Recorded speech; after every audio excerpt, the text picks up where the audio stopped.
The reason we do this hole first is that all the other holes look clean. And so we want to see where we can get the hole here, because we don't want to start digging down there and having the line go this way with one tree popped out too far. It doesn't look right. So we're going to cut this up as far as we can until we get to the basal plate of the tree. And we'll see how the hole goes, and we'll match it up so that when we have all the trees in our line, it looked like there wasn't a problem, there wasn't any issues with it.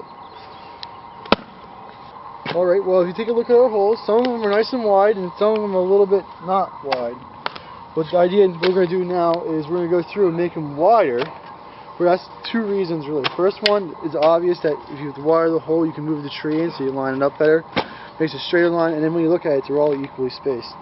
Second reason is that when you backfill, well, it's easier for you to get the soil. If we look down, if the ball's right in here, it's easier for you to work the soil around the tree so there's no air spaces around the tree. We'll take a look at that later, but working the soil into the ground and line up the tree to make it sure it's all in line is the reasons why you make the holes wider. Alright, we're going to be putting the trees in the hole. We already have two of them lined up where they're going to go. What we do is we dug our holes a little deep, so we have to go back to the hole and fill it in with a little soil.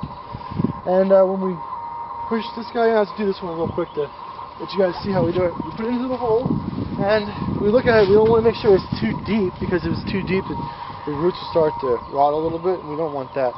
So there's a saying that we go, it's too high, it never dies. If it's too low, it never grows. And that's pretty much accurate to it. So then after we have it in the hole, we want to line it up to where we want it to go, and that's why we use our tape measure. And we're doing a 3-foot on spacing. So we go from the center of this tree to the center of that tree, and this tree has to move a little bit this way. We get it centered up this way, and we'll center it up against the line.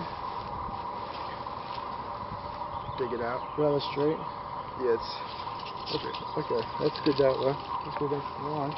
And then we're going 42 off the string. And looks like I got it right. We'll put that back on, just to make sure. Measure twice, make sure you get it right. If anything, it should probably go to the fence just a little bit. To the fence, yeah. So we put a little bit of dirt in there. Rock it this way. That's why it's important to have the hole bigger than what you need it. That way you can rock the tree around and you can get it to where you want it. Then the next thing is when we backfill, we can get our shovel in there and we can make sure there's no air pockets down in there and it's solid firm. If there is air pockets, what happens is the soil starts to settle and your tree can start leaning side to side. So that's why we want to have it so we can get the soil around the trees. If you look at our trees, I've been moving them back and forth in the holes, taking one out and putting another one in its place.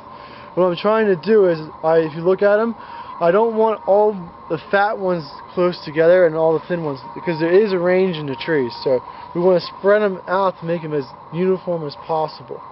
So when you look at it, you don't notice there's a difference in the line. So we're just about there. If you take a look at it, we only have to measure out the last 4 to make sure that they're right in line. And we do measure it out, and after we get finished with measuring, we also stand back at like 10 feet away and we take a visual inspection of it, because sometimes when you measure it out, it may not look right even though it's measured correctly, so we have to take a little bit into account for that as well. So I would say measuring is definitely important, but also taking a look at it and making sure it looks correct from your point of view too. This is called an emerald green arborvitae. This is 5 to 6 foot tall. It is very, very commonly used arborvitae. All the plant stores that you go to should carry this, and a lot of times people like picking this type of plant because if one would die, it's easy to find a replacement. If I push 2 holes back,